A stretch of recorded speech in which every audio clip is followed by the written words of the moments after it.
Ce jeudi 2 mars, Danny Boone était l'invité de C'est à vous, avec François Ozon et Nadia Tereszkiewicz, lauréate du César 2023 du meilleur espoir féminin, dans le cadre de la sortie du film Mon crime. Un long métrage qui relate l'histoire de Madeleine Verdier, jeune et jolie actrice sans le sou et sans talent, qui se retrouve alors accusée du meurtre d'un célèbre producteur. Une émission au cours de laquelle l'acteur de 56 ans, star de Bienvenue chez les Ch'tis, a notamment été amené à donner son avis sur le snobisme, un phénomène présent dans le cinéma comme ailleurs, mais qui d'après lui ne passe pas le temps. Ce qui reste si est les films et les histoires qu'on raconte, a-t-il ajouté, avant de faire un parallèle avec les grands acteurs que étaient Bourvil et Louis de Funès qui, d'après lui, sont aujourd'hui encensés mais auparavant détestés.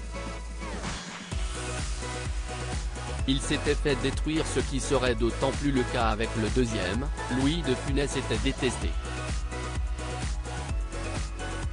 C'est Danielle Thompson, scénariste et réalisatrice, fille du réalisateur Gérard Houry et de l'actrice Jacqueline Roman, note de la rédaction, qui me racontait qu'il voulait pas tourner sur Rabbi Jacob.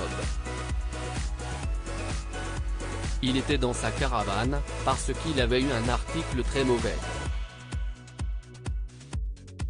Il voulait pas aller sur le plateau pour tourner parce qu'il s'était fait détruire.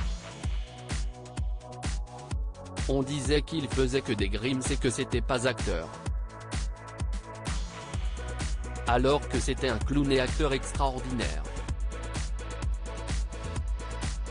Pour rappel, l'ex-mari de Yael n'a jamais caché son admiration pour Louis de Funès.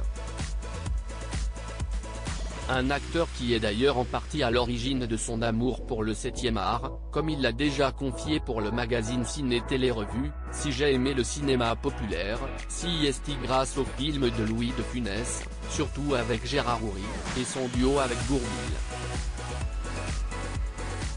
Ils ont été très importants dans mon enfance. Ils m'ont donné envie de raconter des histoires autour de personnages qui font rire.